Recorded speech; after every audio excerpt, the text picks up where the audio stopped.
दोस्तों, सोशियोलॉजी ना आसान है। सोशियोलॉजी एक ईज़ी सब्जेक्ट है, लेकिन बहुत बार इसको मुश्किल तो चलो छोड़िए, इसको ना कॉम्प्लेक्स बना दिया जाता है कि ना सोशियोलॉजी इतनी कॉम्प्लेक्स लगती है, आपको लगता है पता नहीं कैसे खत्म होगी, क्या करूँ मैं यहाँ पर? तो सोशियोलॉजी का जो बिगेस्ट बेनिफिट हम जो देखते हैं, वो यही है कि अगर हम इसमें मेहनत करते हैं, हार्ड वर्क करते हैं, सोशियोलॉजी रिवॉर्ड करती है। और इसीलिए मैं आपको चाहता हूँ बताना कि लोग ना जो जिम में एक रूटीन फॉलो करना होता है ना, जैसे वहाँ पे वो फॉलो करते ही नहीं है, फिर मेहनत करके रिजल्ट बाहर नहीं आता। तो जैसे बहुत से रिसोर्सेज इकट्ठे कर लो, ये भी करूँगा, वो भी करूँगा, वो भी करूँगा, है ना? बहुत सारे रिसोर्सेज कवर ही नहीं हो पा रहा। आप खुद ही इतने ओवरवेल्म्ड हो, आपको पता ही नहीं चल रहा कहाँ से शुरू करूँ, ये शुरू करता हूँ, वो रह जाएगा, है ना? राइट रिसोर्सेज का होना ज़रूरी है और इतनी इन्फॉर्मेशन इकट्ठी हो रही है, मैं उसको प्रोसेस ही नहीं कर सकता। प्रोसेस नहीं करोगे अगर, तो कैसे दिमाग में बैठेगी? पेपर में कैसे रिप्रोड्यूस करोगे? कॉन्फिडेंस कहाँ से आएगा? एंड यहाँ पर ना इससे चीज़ आती है कि आपको टीचर्स, कोच वगैरह एडवाइस दे रहे हैं और कोच की एडवाइस आप नहीं मान रहे, आपको लग रहा है नहीं, नहीं कोई बात नहीं, ये बहुत सारी चीज़ें पड़ी हुई हैं, इसको मैं दिमाग में समेट कर डाल लूँगा और प्रोसेस कर लूँगा, डाइजेस्ट हो जाएगी। इसीलिए एंथुसियाज़्म का लॉस हो जाता है। आपको पता चलता है कि मैंने ओवरवेल्म कर लिया अपने आप को रिसोर्सेज़ से, लेकिन उसका आउटकम क्या आ रहा है? मुझे लग रहा था मैं पूरा ऐसे एकदम एक्सेस कवरेज कर लूँगा, आउटकम क्या आता है? एंथुसियाज़्म ही चला गया, हो ही नहीं रहा कवर। तो इसीलिए यहाँ पर ना मैं टॉपर्स के उससे माध्यम से बता सकता हूँ आपको कि इतने सारे बच्चे हमारे साथ जुड़ते हैं, सोशियोलॉजी के टॉप रैंकर्स, है ना? मैंने यूट्यूब पे पूरी एक प्लेलिस्ट डाली है, फाउंडेशन आपका बहुत सॉलिड हो जाएगा, है ना? उसके ऊपर अगर बिल्ड करना है तो बैचेज़ में आना। मैं आपको बस चाहता हूँ बताना कि ऑलमोस्ट अब 9 साल हो गए हैं पढ़ाते हुए ऑनलाइन एंड हर साल सोशियोलॉजी के हाईएस्ट मार्क्स वाले क्यों आ रहे हैं बच्चे जो स्लीपी क्लासेस से? सिंपल एडवाइस पे काम करते हैं, इसीलिए कि प्लान फॉलो करते हैं। लिमिटेड रिसोर्सेज हैं। देखो, अभी ना घबराना होता है कई बार कि अरे बहुत डर लग रहा है कि होगा कि इस रिसोर्स को पढ़ूं, ये इनफ भी होगा। तो मैं आपको चाहता हूं बताना कि जब आप स्लीपी को फॉलो करते हो, एंड टू एंड फॉलो करोगे स्लीपी को, रिजल्ट अच्छा मिलता है ना? मेहनत से काम किया है, टीचर्स मेहनत काम करते हैं और बच्चों को पुश करते हैं, भाई काम करो यार, है ना? तो चाहे वो जीएस भी हो, मैं आपको फिर से चाहता हूं बताना। और अपनी प्रोग्रेस को ट्रैक करो, अपनी प्रोग्रेस को ट्रैक करो। धीरे धीरे धीरे धीरे स्टेप बाय स्टेप जब चीजें खत्म होती रहे, पता चलना चाहिए खत्म हो रही है। कोई भी हम चीज को छोड़ेंगे नहीं, किसी भी चीज को, किसी भी टॉपिक को छोड़ना नहीं है, ये सबसे इंपॉर्टेंट चीज है। रिवाइज करना है, रिकॉल करना है। और प्लीज जब ना टीचर या आप अगर मेंटरिंग वाले बैच में होते हैं, मेंटर की बात मानो। बिल्कुल सिंपल सिंपल डुएबल एडवाइसेस होती हैं, फॉलो करो। अपनी प्रॉब्लम्स बताओ, सॉल्यूशन मिले, फॉलो करो। तो कोच की एडवाइस आपको रैंक दिलाती है, टाइम एंड ओवर दिलाती है, इसलिए डिसिप्लिन रहो। मोटिवेशन भी लो होती है। एक चीज आपको बताता हूं, ओनली थिंग जो कि बीट करती है सभी चीजों को, वो है एक्शन। अगर आप ना मूव करते रहोगे, एक्ट करते रहोगे ना, डेफिनेटली बोल रहा हूं कि वो लास्टिंग हाई है, आपको कामयाबी मिलती है, सक्सेस मिलता है, डोपामीन ये वो एक्सेट्रा। बेटर, बिल्कुल एक बेटर लेवल ऑफ सेटिस्फैक्शन होती है when you keep taking action, है ना? जब आप चीजों को कवर करते रहो, लेक्चर आया, लेक्चर सुना। और ना मैं आपको एक चीज चाहता हूं बताना, मार्केट में ना बहुत ज्यादा एक भ्रांति, एक मिथ फैला दिया जाता है कि नॉलेज ट्रांसफर जैसे जब हो रही है, नॉलेज ट्रांसफर ना एक अपनी अपनी स्पीड पे होती है। कोई जल्दी नॉलेज सुन सकता है, कोई थोड़ा सा आराम से सुनेगा, कोई धीरे सुनेगा।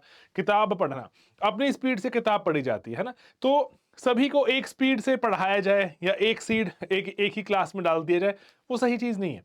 इसीलिए नॉलेज ट्रांसफर जब भी करनी है, you have to do it at your own speed, है ना? नॉलेज ट्रांसफर जब भी करनी है, एट योर ओन स्पीड ही होनी चाहिए।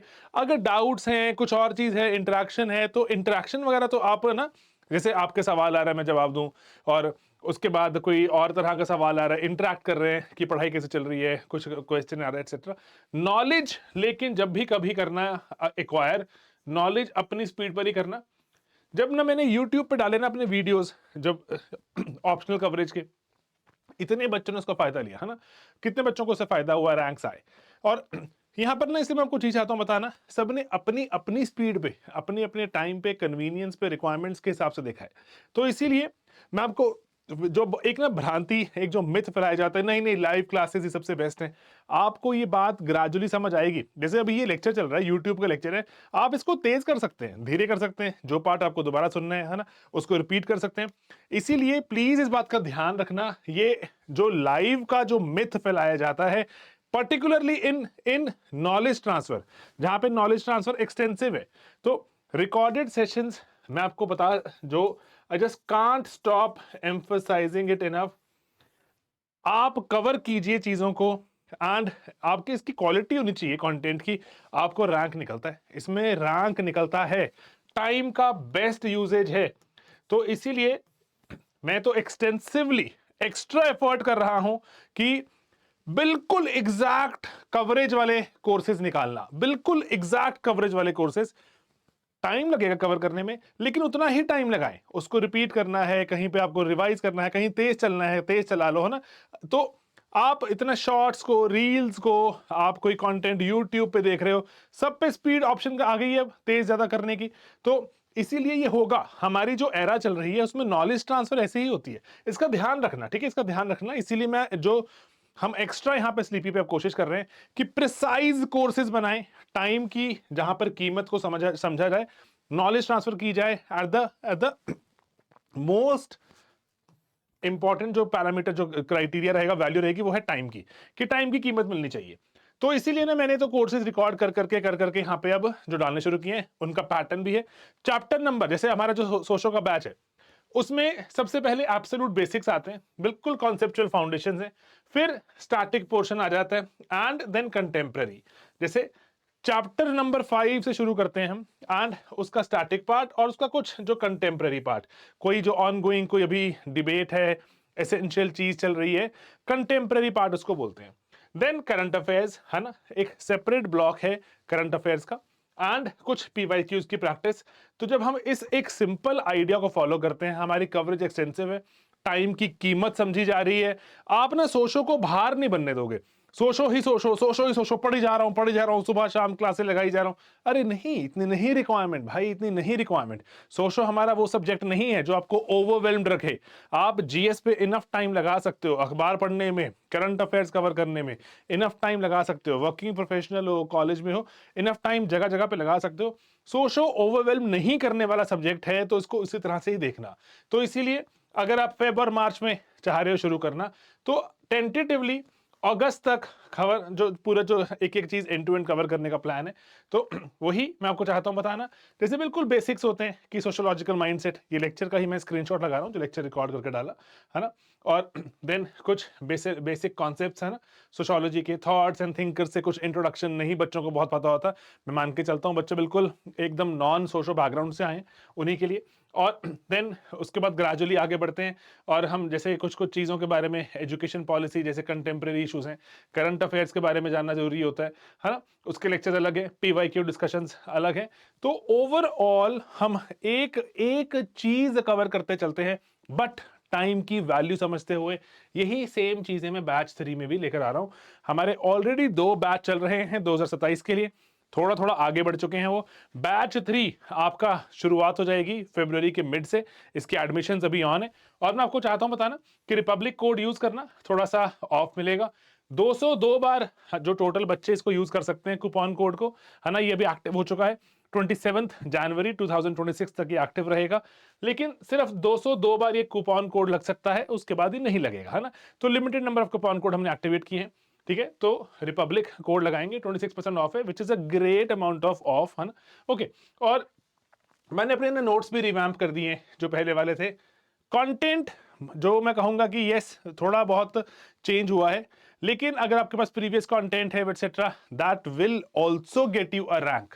थोड़ा सा इलैबोरेट कर दिया कि कार्ल मार्क्स के बारे में चलो जान लो, कि कार्ल मार्क्स था कौन, क्या क्या आइडियाज दिए, थोड़ा सा अब जो कहानी को विस्तार में समझाने की कोशिश है बस, और कुछ भी बदलाव नहीं है। कहीं आप घबराएं कि नहीं इसमें पहले वाले नोट से अब क्या करूं, सिर्फ थोड़ा सा कहानी इलैबोरेट कर दिया, दैट्स इट, है ना। बच्चों की रिक्वायरमेंट थी तो उसके हिसाब से सुनना, बच्चों के रिक्वायरमेंट को पे काम किया हमने, और अभी इलैबोरेट कर दिया, ऑलमोस्ट पेपर 1 कंप्लीट कर दिया हमने, इसको मैं पब्लिश भी करवा दूंगा, है ना। ओके, तो बस हमने नोट्स को थोड़ा थोड़ा कि पेट्रियागल बार्गेन होता क्या है ना, ट्रैप ऑफ मेरिटोक्रेसी, हम जैसे टॉपिक कवर करते हैं उसका एक बेसिक सा बर्नआउट साइकिल होता है, ये वो एटसेट्रा, जब आप चैप्टर कवर करते हैं आपको ऑटोमेटिकली समझ आता है।